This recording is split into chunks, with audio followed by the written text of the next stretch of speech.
Сәлеметсіздер ме, құрметті менің көрермендерім. Бүгін мен сіздерге артикуляциялық тіл жаттығуларын нейро жаттығулармен мына қолмен бірге жасап көрсетпекпін. Қол саусақтарымен бірге.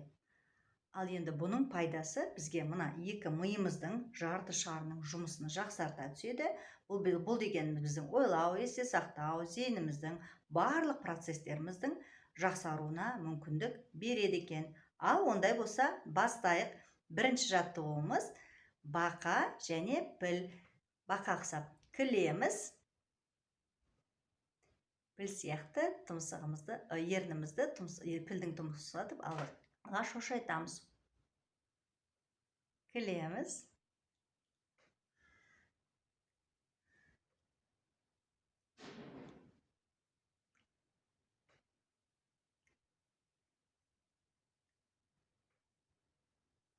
Жарайсыздар. Келесі жаттығуымыз сағат деп аталады. Қолымызбен тілімізді оңға солға бағыттаймыз.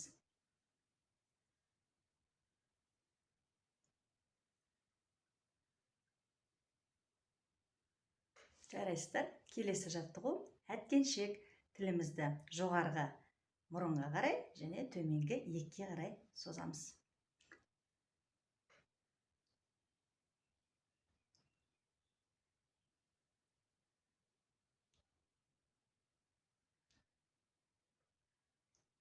Тамаша.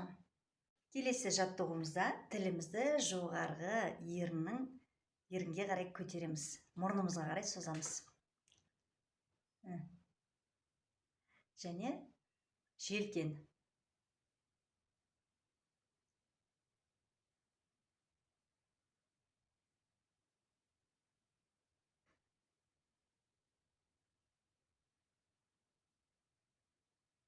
Жарайсыздар. Келесі жаттығу бізде саңырау құлақ және шар үрлейміз. Қалай жасаймыз оны? Саңырау құлақты тілімізді жоғары таңлай қарай тартып тұрамыз, көтеріп.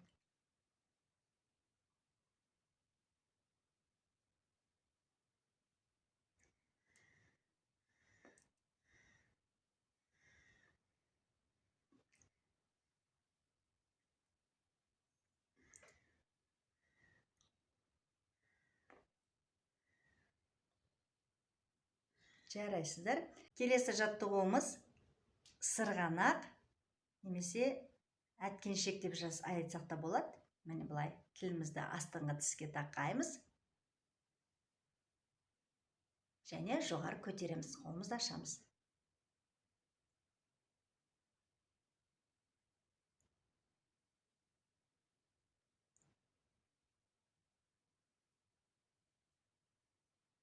Жарайсыздар.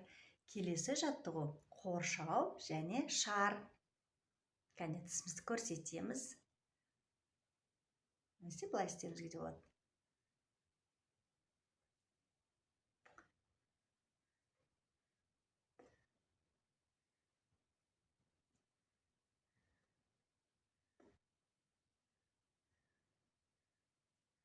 Жарайсыздар.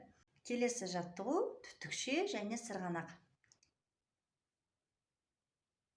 Тілімізді түтікше ұқсатып ұстаймыз. Сырғанақ тілімізді астыңғы тіске тақаймыз.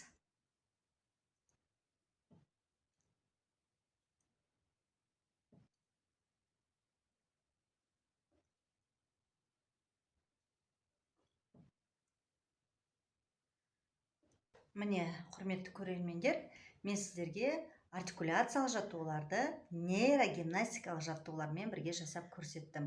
Бұл жаттығулардың пайдасы тиеді деген ойдамын. Сау болыңыздар.